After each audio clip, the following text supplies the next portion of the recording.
morning students. Now today we are going to start a new topic, microprocessor and organization of 8085 microprocessor from our CS2 syllabus. In last few sessions we have completed a chapter networking technology from our CS1 syllabus. मागच्या काही लेक्चर्समध्ये आपण networking technology हा जो chapter आहे आपला CS2 मधला तो चॅप्टर आपण फिनिश केलेला होता. आता आजच्या लेक्चरमध्ये आपण नवीन चॅप्टरला स्टार्ट करत आहोत की जो आपला CS2 मधला आहे की जो आहे microprocessor and organisation of 8085 microprocessor. आता या चॅप्टरमध्ये आपल्याला कोणकोणते पॉईंट स्टडी करायचे त्याचा एकदा आपण ओव्हरव्ह्यू घेऊया. याच्यामध्ये आपल्याला काय काय स्टडी करायचं आहे बघा. की पॉईंट्स इथं मी याच्यावरती ब्लॅकबोर्डवरती राईट डाऊन केलेले आहेत. हे की पॉईंट्स कोणकोणते आहेत एकदा चेक करा. फर्स्ट आपल्याला बघायचं आहे ते आहे इव्हॉल्युशन ऑफ मायक्रो प्रोसेसर. हे पहिल्यांदा आपण स्टडी करायचं आहे. त्याच्यामध्ये आपण मायक्रो प्रोसेसरचं इव्हॉल्युशन कधी झालं किंवा पहिला मायक्रो प्रोसेसर जो डिझाईन करण्यात आला आणि यूज करण्यात आला तो कोणत्या साली यूज करण्यात आला किंवा त्याची जी साईज आहे ती साईज कोणती आहे, त्याचं इयर कोणतं आहे, यानुसार काय केले तर मायक्रो प्रोसेसरचे 5 जनरेशन्स तयार करण्यात आलेले आहेत. हे आपल्याला स्टडी करायचं आहे. याच्यावरती तुम्हाला एक्झामला 3 मार्क्सचा क्वेश्चन विचारला जातो की right a short note on evolution of micro processor. मग याच्यामध्ये तुम्हाला मायक्रो प्रोसेसरची इव्हॉल्युशन कशी झाली ते तुम्हाला तिथं नोट डाऊन करता आलं पाहिजे. त्याच्यानंतर सेकंड पॉईंट आपल्याला स्टडी करायचा आहे तो आहे micro organisation of micro computer. म्हणजेच काय तर याच्यामध्ये आपलं जे कम्प्युटरचं बेसिक स्ट्रक्चर आहे त्याचं ऑर्गनायझेशन कसं झालं किंवा त्याच्यामध्ये मेन कोणकोणते ब्लॉक्स आहेत आणि त्याचं फंक्शन काय काय आहे हे कशामध्ये स्टडी करायचं आहे आपल्याला ऑर्गनायझेशन ऑफ मायक्रो कम्प्युटर.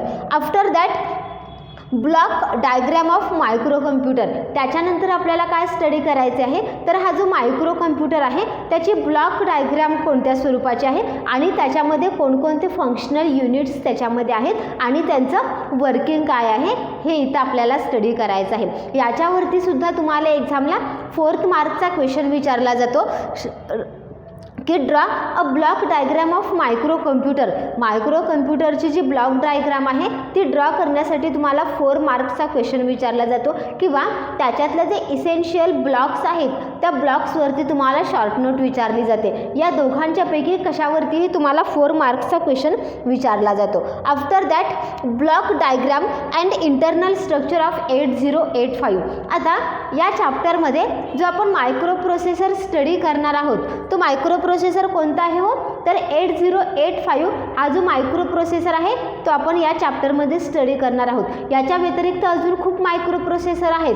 8086 आहे, 80386, 80486, 80586 या मायक्रो प्रोसेसरची काय आहे सिरीज आहे. त्याच पद्धतीनं आत्ता आपण जो मायक्रो प्रोसेसर यूज करतो आपल्या कम्प्युटर्समध्ये किंवा लॅपटॉपमध्ये असेल तो कोणता आहे हो तर इंटेल मायक्रो प्रोसेसर जो आहे तो आपण आत्ता काय करत आहोत आपल्या कम्प्युटरमध्ये यूज करत आहोत. पण आपल्याला जे काही ब्रीफली त्याचं स्ट्रक्चर फाइंड आउट करायचं आहे किंवा ब्रीफली स्टडी करायचा जो मायक्रो प्रोसेसर आहे तो कोणता आहे 8085 मायक्रो प्रोसेसर. मग याच्यावरती सुद्धा तुम्हाला 4 मार्क्सचा क्वेश्चन विचारला जातो.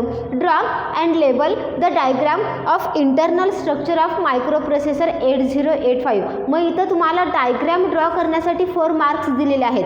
या चॅप्टरमध्ये तुम्हाला 2 डायग्राम जे आहेत त्या मोस्ट इम्पॉर्टंट आहेत. त्यातली पहिली डायग्राम जी आहे ती मायक्रो कम्प्युटरची ब्लॉक डायग्राम आहे आणि सेकंड इम्पॉर्टंट जी डायग्राम जी आहे ती internal structure of 8085 micro processor. या दोघांच्यापैकी एक तरी डायग्राम तुम्हाला मोस्टली क्वेश्चन पेपरमध्ये म्हणजे जे तुमचा बोर्डचा क्वेश्चन पेपर असेल त्याच्यामध्ये विचारली जाते. त्याच्यानंतर त्याच्याचसोबत आपल्याला काय बघायचं आहे तर हे मायक्रो प्रोसेसर जो आहे तो मायक्रो प्रोसेसर कसा डिझाईन झालेला आहे, याच्यामध्ये कोणकोणते ब्लॉक्स आहेत आणि त्याचे फंक्शन्स काय काय आहेत हे आपल्याला कशामध्ये बघायचे ह्या इंटरनल स्ट्रक्चरमध्ये बघायचे. आफ्टर दॅट आपल्याला काय बघायचे तर पिन डायग्राम ऑफ 8085. आता पिन डायग्राममध्ये काय आहे तर याच्यामध्ये 40 पिन सिरॅमिक पॅकेज आहे किंवा 40 पिनची ही डायग्राम तयार झालेली आहे. याच्यात पिन्स म्हणजे काय आहे तो, तर थोडक्यात पॉईंट्स आहेत की ज्या पॉईंटचं प्रत्येकाचं एक वेगवेगळं फंक्शन आहे. मग टोटल याच्यामध्ये 40 पिन्स आहेत. आणि एक्झामला मग याच्यामध्ये काय विचारलं जातं, तर पिन डायग्राम जी आहे ती एक्झामला तुम्हाला ड्रॉ करायला विचारली जात नाही, पण याच्यामध्ये ज्या पिन्स आहेत त्या पिन्सचे फंक्शन्स काय काय आहेत, त्यातल्या कोणत्याही 3 पिन्स तुम्हाला काय केल्या जातात, एक्झामला विचारल्या जातात की या पिन्सचं फंक्शन काय आहे. आफ्टर दॅट आपल्याला काय स्टडी करायचं आहे, तर इंटरप्ट ही जी कन्सेप्ट आहे ती आपल्याला स्टडी करायची आहे. इंटरप्टची जी कन्सेप्ट आहे ती आपण लास्ट इयरला सुद्धा बघितलेली आहे की इंटरप्ट म्हणजे काय हो, तर ज्यावेळेला तुमच्या मायक्रो प्रोसेसरचं नॉर्मल एक्झिक्युशन सुरू असतं त्यावेळेला ते नॉर्मल एक्झिक्युशन सस्पेंड करण्याची जी प्रोसेस आहे त्याला काय म्हटलं जातं, इंटरप्ट म्हटलं जातं. ही बेसिक डेफिनेशन जी आहे ती 11th स्टँडर्डमध्ये सुद्धा आपण स्टडी केलं आहे. आता याच्यावरती सुद्धा तुम्हाला 3 मार्क्स किंवा 4 मार्क्सचा क्वेश्चन इथं विचारला जातो की what is mean by hardware interrupt and software interrupt. आता हार्डवेअर इंटरप्ट्स म्हणजे काय, तर ज्या वेळेला मायक्रो प्रोसेसर किंवा CPU असेल त्याचं नॉर्मल एक्झिक्युशन सस्पेंड करण्यासाठी एखाद्या हार्डवेअर डिव्हाइसचा यूज केला जातो. म्हणजेच फॉर एक्झाम्पल असेल कीबोर्ड असेल किंवा माऊसच्या आधारे तुम्ही काय करू शकता, तुमचं नॉर्मल प्रोसेसिंग जे आहे ते थोड्या वेळापुरतं थांबवू शकता. त्याला काय म्हटलं जातं, हार्डवेअर इंटरप्ट. आणि सॉफ्टवेअर इंटरप्ट म्हणजे काय, तर जे तुमचं मायक्रो प्रोसेसरचं नॉर्मल एक्झिक्युशन सुरू आहे ते नॉर्मल एक्झिक्युशन एखाद्या सॉफ्टवेअर प्रोग्रामनं सस्पेंड केलं जातं, त्याला काय म्हटलं जातं, सॉफ्टवेअर इंटरप्ट. याच्यावरतीही तुम्हाला काय केला जातो, 4 मार्क्सचा क्वेश्चन विचारला जातो. आणि लास्ट पॉईंट जो या चॅप्टरमधला आपल्याला स्टडी करायचा आहे तो आहे ॲड्रेसिंग मोड्स इन 8085.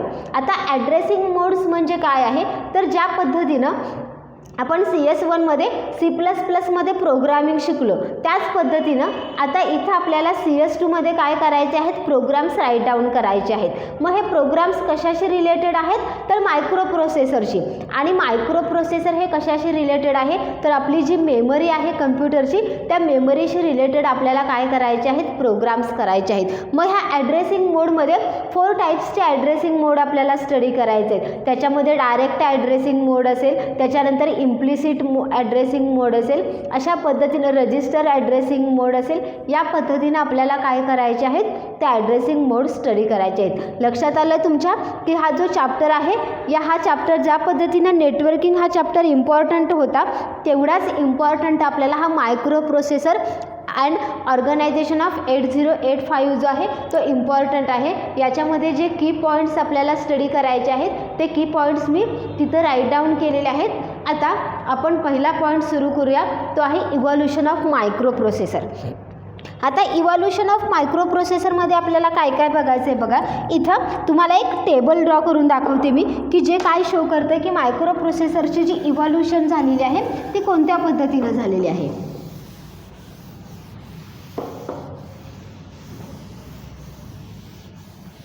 पहिला पॉईंट आपण बघूया, इव्हॉल्युशन ऑफ मायक्रो प्रोसेसर. आता ह्या मायक्रो प्रोसेसरलाच काय म्हटलं जातं, तर म्यूपी असं सुद्धा याच्यासाठी नोटेशन वापरलं जातं. म्हणजे प्रत्येक वेळेला तुम्ही मायक्रो प्रोसेसरचं जे स्पेलिंग आहे ते एवढं मोठं स्पेलिंग तुम्हाला लिहायची गरज नाही आहे, त्यासाठी तुम्ही शॉर्ट फॉर्म म्हणून म्यूपीही वापरू शकता. आता मायक्रो प्रोसेसरचं ऑर्गनायझेशनमध्ये 5 जनरेशन्स त्याच्यामध्ये त्यांनी इन्क्लूड केलेले आहेत. त्यातलं फर्स्ट जनरेशन आपण बघूया. इथं मी ब्लॅकबोर्डवरती सगळे जनरेशन्स जे आहेत ते जनरेशन्स राईट डाऊन करते. First generation. आता फर्स्ट जनरेशन जे आहे ते बघूया, त्याचं इयर काय आहे, 1971 टू 1972. याच्यामध्ये जो मायक्रो प्रोसेसर डिझाईन करण्यात आला तो होता इंटेल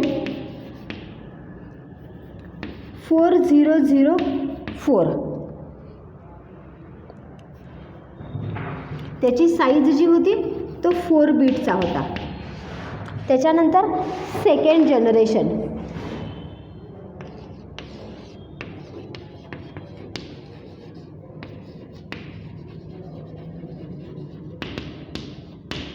सेकंड जनरेशन कुठून स्टार्ट आहे, तर 1974 टू 1977 हे त्याचं सेकंड जनरेशन आहे. मग याच्यामध्ये कोणकोणते मायक्रो प्रोसेसर डिझाईन करण्यात आले बघा.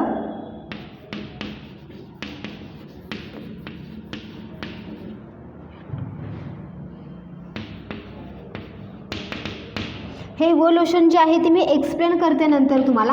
आता फक्त इथं ड्रॉ करत आहे.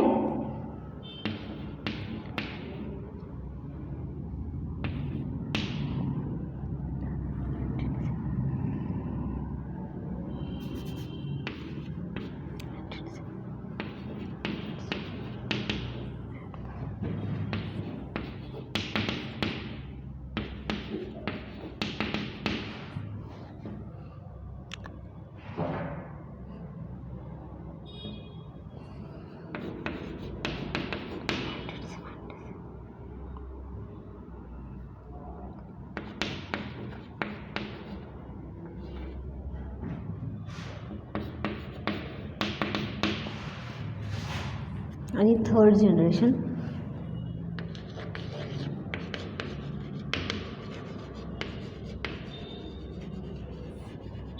हे जे आहे हे तुम्ही शॉर्टमध्ये तुमच्या नोटबुकमध्ये मेन्शनही करा. ज्यावेळेला लेक्चर स्टार्ट असते त्या वेळेला त्याच्याशी रिलेटेड जे काही पॉईंट्स असतात ते पॉईंट्स तुम्ही शॉर्टमध्ये तुमच्या नोटबुकमध्ये राईट डाऊन करत चला. म्हणजे आपल्या लेक्चरचा जो फ्लो आहे तो तुमच्याही लक्षात येईल की प्रत्येक लेक्चरला आपल्याला काय काय स्टडी करून होतं आहे ते.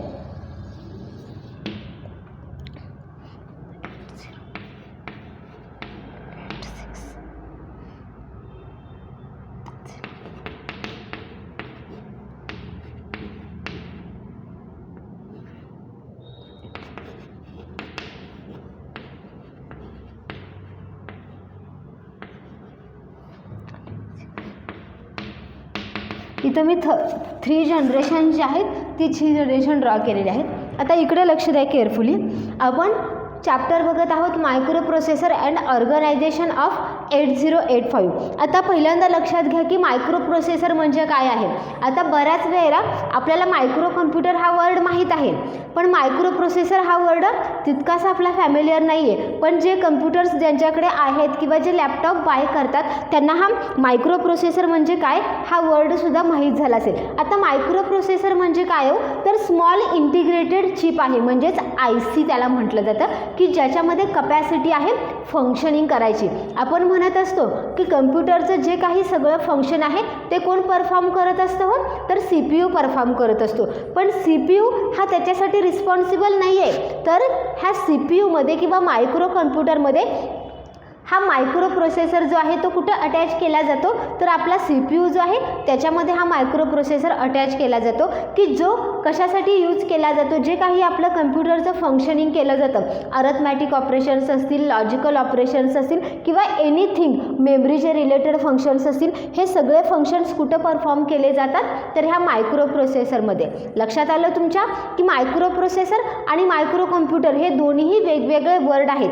मायक्रो कम्प्युटर म्हणजे काय तर स्मॉल साईजमधला जो काही कम्प्युटर आहे त्याला काय म्हटलं जातं तर मायक्रो कम्प्युटर. आणि मायक्रो प्रोसेसर म्हणजे काय तर कम्प्युटरमधील प्रोसेसिंगसाठी जे फंक्शनल युनिट आहे की ज्याच्याशिवाय कम्प्युटरचं प्रोसेसिंग होऊ शकत नाही की जी स्मॉल इंटिग्रेटेड चिप आहे त्याला काय म्हटलं जातं मायक्रो प्रोसेसर. मग हे मायक्रो प्रोसेसर डिझाईन करणाऱ्या कंपनीज खूप साऱ्या आहेत. फॉर एक्झाम्पल आता जर तुमच्याकडे कम्प्युटर असेल तर त्याच्यावरती माय कम्प्युटरमध्ये तुम्ही चेक करू शकता की तुमच्या कम्प्युटरमध्ये जो मायक्रो प्रोसेसर यूज केलेला आहे तो कोणता आहे.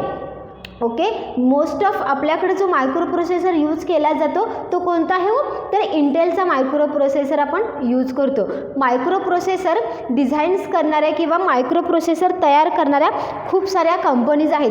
फॉर एक्झाम्पल इंटेल तर आपल्याला सगळ्यांना माहीत आहे की इंटेलचे मायक्रो प्रोसेसर आपण बघतो किंवा त्याची ॲडव्हर्टाईज ही काय केली जाते आपल्याला दाखवली जाते की इंटेल कोर म्हणून ही आपण ॲडव्हर्टाईज जी आहे ती TV वरती सतत बघत असतो. म्हणजे इंटेल काय आहे हो तर मायक्रो प्रोसेसर आहे की जे कंपनीचं नाव आहे इंटेल आणि तिने तयार केलेला मायक्रो प्रोसेसर आहे म्हणून त्याला काय म्हटलं जातं तर इंटेल. त्याच्यासोबतच अजून कोणकोणत्या कंपनीज आहेत तर मोटोरोला ही एक कंपनी आहे की जी मायक्रो प्रोसेसर डिझाईन करते. त्याच्यानंतर तोशिबा ही एक कंपनी आहे की जी काय करत असते मायक्रो प्रोसेसर डिझाईन करत असते. त्याच्यानंतर अजून आहे झिलॉग या कंपनीज काय करतात तर मायक्रो प्रोसेसरचं जे काही डिझायनिंग आहे ते डिझायनिंगचं काम त्या करत असतात. लक्षात आलं की मायक्रो प्रोसेसर म्हणजे काय आहे आणि मायक्रो प्रोसेसर तयार करणाऱ्या ज्या काही कंपनीज आहेत त्या कंपनीज कोणकोणत्या आहेत. आता आपल्या पॉईंटकडे बोलूया की evolution of micro processor that's mean mu P. Mu P हा शॉर्ट फॉर्म वापरला जातो ज्या ज्या वेळेला मायक्रो प्रोसेसर हे स्पेलिंग येत असेल त्याच्यासोबतच तुम्ही काय करू शकता, हा म्यूपी हा सुद्धा त्याचं काय करू शकता शॉर्ट फॉर्म म्हणून वापरला जातो. आता इव्हॉल्युशन ऑफ मायक्रो प्रोसेसर कधी सुरू झालं बघा, तर ज्याला कम्प्युटरचं ऑर्गनायझेशन सुरू झालं त्याचसोबतच काय करण्यात आलं तर मायक्रो प्रोसेसरसुद्धा तयार करण्यात आले. सुरुवातीला ज्याला लार्ज स्केल कम्प्युटर डिझाईन करण्यात आले त्यावेळेला त्याच्यामध्ये प्रोसेसिंगसाठी मोठे युनिट्स जे आहेत त्या मोठ्या युनिट्सचा यूज करण्यात आला. पण जसजशी कम्प्युटरची साईज कमी करण्यात आली किंवा डिक्रीज करण्यात आली त्यासाठी मग काय करण्यात आले मायक्रो प्रोसेसर यूज करण्यात आले की जेणेकरून त्या मायक्रो प्रोसेसरची साईज ही कमी असणार आहे पण साईज जरी कमी असली तरी त्याचं फंक्शन कसं असणार आहे जास्त असणार आहे. मग या इव्हॉल्युशन ऑफ मायक्रो प्रोसेसरमध्ये आपल्याला 5 जनरेशन्स बघायचे म्हणजे मायक्रो प्रोसेसरचा शोध लागला किंवा त्याचं इव्हॉल्युशन झालं तिथपासून आत्तापर्यंत कोणकोणते मायक्रो प्रोसेसर डेव्हलप करण्यात आले त्याच्यासाठी आपल्याला बुकमध्ये काय दिले तर 5 जनरेशन्स दिलेत. आपण ते 5 जनरेशन्स कोणकोणते आहेत ते बघूया. First generation. आता फर्स्ट जनरेशन म्हणजे काय तर मायक्रो प्रोसेसरचं पहिल्यांदा इव्हॉल्युशन कधी झालं तर मायक्रो प्रोसेसरचं पहिल्यांदा इव्होल्युशन कोणत्या इयरला झालं तर 1971ला पहिला मायक्रो प्रोसेसर डिझाईन करण्यात आला. आणि तो मायक्रो प्रोसेसर पहिला जो डिझाईन करण्यात आला तो कोणी डिझाईन केला हो तर इंटेल या कंपनी जी आहे की ज्याचे मायक्रो प्रोसेसर सगळ्यात जास्त आता आपण वापरतो त्याने तो डिझाईन करण्यात आला. आता मायक्रो प्रोसेसर कंपनीनं डिझाईन केलेला आहे त्याच्यासोबतच काय केलं जातं तर त्याला एक नंबर दिला जातो. म्हणजे पहिला मायक्रो प्रोसेसर जो डिझाईन करण्यात आला तो होता इंटेल 4004 हा पहिला मायक्रो प्रोसेसर डिझाईन करण्यात आला. आता हा मायक्रो प्रोसेसर डिझाईन करण्यात आला तर त्याची साईज किती होती बघा. मायक्रो प्रोसेसरच्या इयरसोबत त्याची जी नेम आहे आणि त्याची साईज ही मोस्ट इम्पॉर्टंट आहे. त्याच्या साईजनुसार काय केलं जातं तर त्याच्यामध्ये कोणकोणते फंक्शन्स इन्क्लूड केलेले असतील हे आपल्याला तिथं आयडिया येते. आता पहिलं जनरेशन कुठून स्टार्ट होतं तर 1971 to 1972 या काळामध्ये जे मायक्रो प्रोसेसर डिझाईन करण्यात आले ते कोणते होता तर इंटेल 404 हा सगळ्यात पहिला मायक्रो प्रोसेसर डिझाईन करण्यात आला की ज्याची साईज किती होती 4 बीट. आता ह्या 4 बीट हा जो मायक्रो प्रोसेसर पहिल्यांदा डिझाईन करण्यात आला तो कशासाठी वापरण्यात आला तर फक्त कॅल्क्युलेटरमध्ये वापरण्यात आला. आपण बघतो की कॅल्क्युलेटर आता तुम्ही बघितले असतील की ते कशासाठी यूज केले जातात तर अरिथमॅटिक ऑपरेशनसाठी आपण काय करत असतो कॅल्क्युलेटर यूज करत असतो. मग फक्त तेवढाच त्याचा यूज केला जाऊ शकतो का नाही. आता जर आपण कम्प्युटर्समधले कॅल्क्युलेटर पाहिले तर ते अरिथमॅटिक ऑपरेशन ही परफॉर्म करतात प्लस लॉजिकल ही ऑपरेशन्स परफॉर्म करतात. मग पहिल्यांदा जो मायक्रो प्रोसेसर डिझाईन करण्यात आला त्याची साईज होती 4 बीट की जो फक्त कॅल्क्युलेटरमध्ये यूज करण्यात आला. मग त्याच्यामध्ये काय करण्यात आले तर अजून चेंजेस करण्यात आले की जेणेकरून फक्त अरिथमॅटिक ऑपरेशन्स नाही झाले पाहिजेत तर त्याच्यामध्ये लॉजिकल ऑपरेशनसुद्धा काय झाले पाहिजेत परफॉर्म झाले पाहिजेत. मग त्याच्यामध्ये काय करण्यात आला थोडासा चेंज करण्यात आला आणि 1972 ला इंटेलने परत काय केलं तर सेकंड मायक्रो प्रोसेसर तयार करण्यात आला की ज्याला काय नाव देण्यात आलं 8008 हा मायक्रो प्रोसेसर त्याने डिझाईन केला आणि त्याची साईज काय ठेवली तर 8 बीट. आता 8 बीट म्हणजे काय तर नक्कीच याच्यापेक्षा काय केलेलं आहे याची साईज वाढवलेली आहे म्हणजेच याला काय म्हटलं जातं तर ॲडव्हान्स व्हर्जन ऑफ 404चं त्यांनी काय केलं तयार करण्यात आलं की जे कम्प्युटरमध्ये सुद्धा काय करता येईल यूज करता येईल आणि त्याची फंक्शनिंग पॉवरसुद्धा काय करण्यात आले वाढवण्यात आली. हे झालं त्याचं फर्स्ट जनरेशन. आता सेकंड जनरेशन जे आहे त्या सेकंड जनरेशनमध्ये बघा त्यांनी काय काय अजून डिझाईन केलं. इथं आपलं सेकंड जनरेशन स्टार्ट होते. सेकंड जनरेशन कुठून स्टार्ट होते तर 1974 to 1977 ह्या ज्या 3 इयर्सचा गॅप आहे किंवा हा जो 3 इयर्सचा जो पिरियड आहे त्याच्यामध्ये जे मायक्रो प्रोसेसर डिझाईन करण्यात आले त्याला काय म्हटलं जातं तर सेकंड जनरेशन मायक्रो प्रोसेसर. आता ह्या सेकंड जनरेशनमध्ये इंटेलनं परत काय केलं तर त्याचा 808 हा जो मायक्रो प्रोसेसर डिझाईन केला होता त्याच्यामध्ये परत काय करण्यात आले चेंजेस करण्यात आले. त्याची साईज तेवढीच ठेवली 8 बिटच ठेवली, फक्त त्याची फंक्शनिंग पॉवर काय करण्यात आली इन्क्रीज करण्यात आली. त्याच्यानंतर 1976ला जो मायक्रो प्रोसेसर इंटेलने डिझाईन केला तो कोणता आहे हो तर 8085 की जो मायक्रो प्रोसेसर आता आपल्याला या चॅप्टरमध्ये स्टडी करायचा आहे. त्याच्यामध्ये त्याचे इंटरनल स्ट्रक्चर कसं आहे हे आपल्याला स्टडी करायचं आहे. कोणताही मायक्रो प्रोसेसर जर तुम्ही पाहिला तरी त्याचं जे इंटरनल स्ट्रक्चर असणार आहे ते सेम असणार आहे, फक्त त्याची फंक्शनिंग पॉवर काय करण्यात आलेली आहे किंवा त्याची साईज प्रत्येक ठिकाणी इन्क्रीज करण्यात आलेली आहे. म्हणजेच त्याच्यामध्ये काय करण्यात आलेले आहेत ॲडव्हान्स फीचर्स ॲड करण्यात आलेले आहेत. मग 1976ला जो मायक्रो प्रोसेसर डिझाईन करण्यात आला तो होता इंटेलचा 8085 मायक्रो प्रोसेसर की जो किती बिट्स आहे 8 बिट्स आहे. म्हणजेच याच्यामध्ये जे अर्थमॅटिक आणि लॉजिकल युनिट्स असतील किंवा त्याच्यामधले जे काही रजिस्टर्स असतील त्या सगळ्यांची साईज किती असणार आहे 8 बिट. त्याच्यानंतर 1977 याच्यामध्ये इंटेलने परत मायक्रो प्रोसेसर दुसरा डिझाईन करण्यात आला किंवा तोशिबा जी कंपनी आहे त्यांनी परत मायक्रो प्रोसेसर एक डिझाईन केला, त्याला नाव दिलं T8190 की ज्याची साईज किती ठेवलेली आहे 40 बिट. म्हणजेच याच्यामध्ये काय केलेलं आहे तर 8 बिट जो काही मायक्रो प्रोसेसर आहे त्याचा ॲडव्हान्स फीचर काय करण्यात आलं हे तयार करण्यात आलं. त्याच्यानंतर थर्ड जनरेशन. आता थर्ड जनरेशन कधी स्टार्ट होते तर 1978 to 1980 हा जो 2 इयरचा पिरियड आहे या 2 इयरच्या पिरियडमध्ये काय करण्यात आलं तर थर्ड जनरेशन स्टार्ट करण्यात आलं. आता ह्या थर्ड जनरेशनमध्ये जे मायक्रो प्रोसेसर डिझाईन करण्यात आले किंवा डेव्हलप करण्यात आले ते सगळे मायक्रो प्रोसेसर किती बिट्सचे आहेत तो तर 16 बिट्सचे आहेत.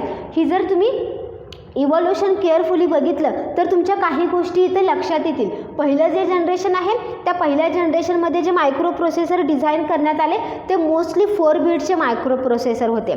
सेकंड जनरेशनमध्ये जे मायक्रो प्रोसेसर डिझाईन करण्यात आले ते 8 बिटचे होते आणि थर्ड जनरेशनमध्ये जे मायक्रो प्रोसेसर डिझाईन करण्यात आले त्याची साईज किती आहे 16 बिट. म्हणजेच काय करण्यात आलेली आहे तिथं साईज वाढवण्यात आलेली आहे.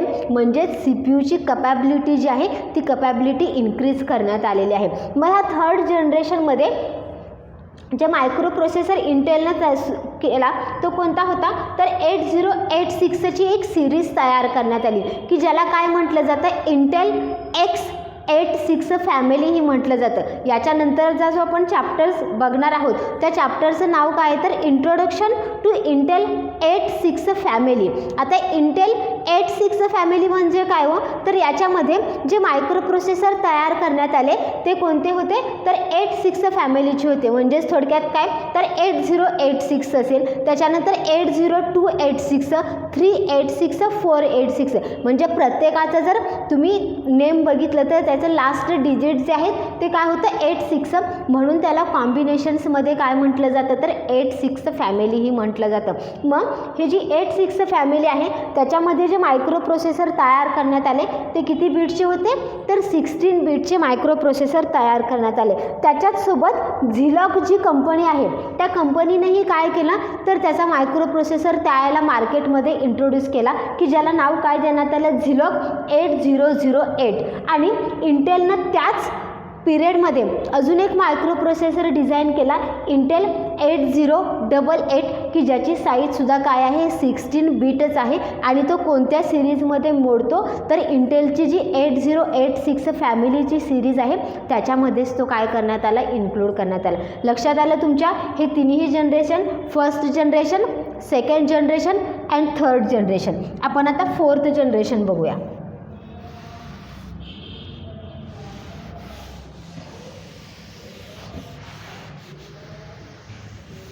फोर्थ जनरेशनमध्ये जे मायक्रो प्रोसेसर डिझाईन करण्यात आले त्याची साईज काय करण्यात आली तर सेकंड जनरेशनपेक्षा ती साईज इन्क्रीज करण्यात आली. फोर्थ जनरेशन एक्झाममध्ये तुम्हाला कोणतेही तिथं काय करावे लागतात तर 3 जनरेशन जे आहेत ते मेन्शन करावे लागतात विथ इयर आणि त्या पिरियडमध्ये कोणकोणते मायक्रो प्रोसेसर डिझाईन करण्यात आले. आता 4th जनरेशन कुठून स्टार्ट होतं बघा, 1981 to 1982. आता याच्यामध्ये इंटेल 80386, त्याच्यानंतर मोटोरोला M68020 आणि याची साईज काय करण्यात आली तर 32 बीट. आणि लास्ट 5th जनरेशन, आता जे आपण मायक्रो प्रोसेसर यूज करतो ते सगळे मायक्रो प्रोसेसर जे आहेत ते या 5th जनरेशनमधले यूज केले जातात. 5th generation. आता हे 5th जनरेशन कुठून स्टार्ट झालं आहे बघा, 1993 पासून स्टार्ट झालेला आहे. आता याच्यामध्ये इंटेल पेंटियम की जो मायक्रो प्रोसेसर आपल्या सगळ्यांना फॅमिलियर आहे किंवा हे जे इंटेल पेंटियम आहे हे नेम तरी आपण काय केलं असणार आहे, ऐकलं असणार आहे आत्तापर्यंत. पेंटियम 2nd आणि पेंटियम 3rd की ज्याची साईज जी आहे ती किती आहे 64 बीट. त्याच्यानंतर आफ्टर 1996 याच्यामध्ये झेनॉन आणि i3 आणि i7. आता इकडे लक्ष द्या, इंटेलचं जे 4th जनरेशन आहे या 4th जनरेशन कुठून स्टार्ट होते तर 1981 to 1982 पर्यंत जे काही जनरेशन आहे त्याला काय म्हटलेलं आहे तर 4th जनरेशन म्हटलेलं आहे. मग ह्या 4th जनरेशनमध्ये कोणकोणते मायक्रो प्रोसेसर डिझाईन करण्यात आले बघा. इंटेलनं परत काय केला तर त्याचा जो 3rd जनरेशनमधला मायक्रो प्रोसेसर होता म्हणजेच इंटेल 86 फॅमिली जी आहे त्या इंटेल 86 फॅमिलीमध्ये काय करण्यात आले, चेंजेस करण्यात आले आणि नवीन मायक्रो प्रोसेसर अजून डिझाईन केला, तो आहे इंटेल 80386 की जो मायक्रो प्रोसेसर किती आहे 32 बीटचा. म्हणजेच याच्यामध्ये जी काही क्लॉक फ्रिक्वेन्सी असेल किंवा डेटा बस कपॅसिटी असेल, ॲड्रेस बस कपॅसिटी असेल, ही काय करण्यात आली, अजूनही त्याच्यामध्ये इन्क्रीज करण्यात आली. त्याच्याचसोबत मोटोरोला ही जी कंपनी आहे त्यांनीसुद्धा मार्केटमध्ये काय केला, त्यांचा मायक्रो प्रोसेसर इंट्रोड्यूस केला. त्याचं नेम आहे M68020. हा मायक्रो प्रोसेसर त्यांनी काय केला मार्केटमध्ये त्याच पिरियडमध्ये इंट्रोड्यूस केला. आणि लास्ट जे 5th जनरेशन आहे, 5th जनरेशन कुठून स्टार्ट होत आहे तर 1993 टू अप टू आपण असंही म्हणू शकतो कारण आपल्या बुकमध्ये इथपर्यंतच काय दिलेलं आहे तर जनरेशन्स दिलेले आहेत. मग 1993ला 5th जनरेशन जे आहे मायक्रो प्रोसेसरचं ते स्टार्ट झालेलं आहे. मग याच्यामध्ये कोणता मायक्रो प्रोसेसर डिझाईन करण्यात आले बघा तर इंटेल पेंटियम की जी आता आपण पेंटियम सिरीज बघतो, इंटेल कोर असेल किंवा इंटेल पेंटियम हे आपण सतत ॲडव्हर्टाईजमध्ये बघत असतो की हा मायक्रो प्रोसेसर आहे. मग त्याची जी सिरीज आहे ती कधी सुरू झाली तर 1993ला. पहिला होता तो इंटेल पेंटियम फर्स्ट, त्याच्यानंतर इंटेल पेंटियम 2nd आणि इंटेल पेंटियम 3rd.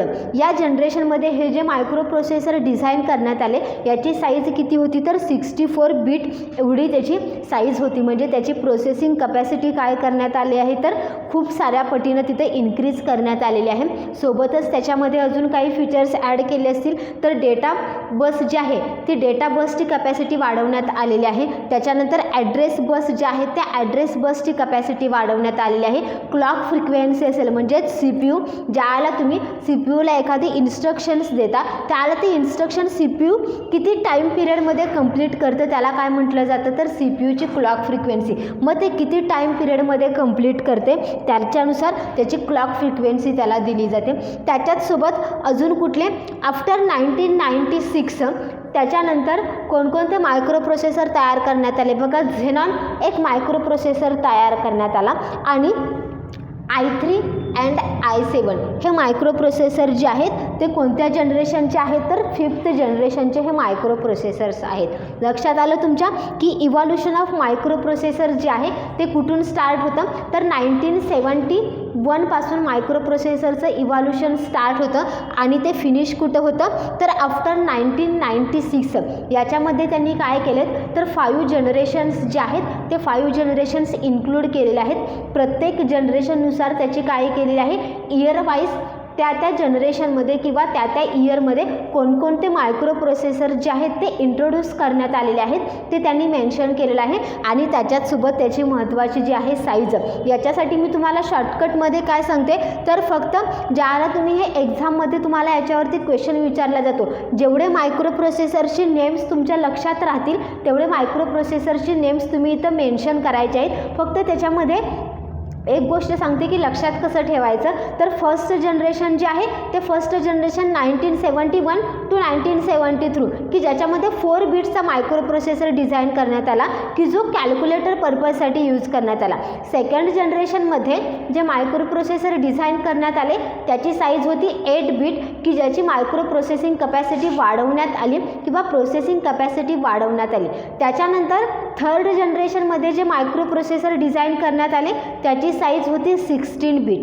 फोर्थ जनरेशनमध्ये जे तयार करण्यात आले त्याची साईज होती 32 बिट आणि फिफ्थ जनरेशनमध्ये जे मायक्रो प्रोसेसर डिझाईन करण्यात आले त्याची साईज किती आहे तर 64 बिट. याच्यावरती एक्झामला तुम्हाला क्वेश्चन विचारला जातो. आजचं लेक्चर जे आहे त्याचं लेक्चर आपण इथं स्टॉप करूया आणि नेक्स्ट लेक्चरला नेक्स्ट जो याच्यामधला इम्पॉर्टंट पॉईंट आहे की ज्याच्यामध्ये मायक्रो कॉम्प्युटरचं ऑर्गनायझेशन आणि त्याच्याशी रिलेटेड ब्लॉक डायग्राम जे आहे ते आपण स्टडी करूया. Goodbye, have a nice day.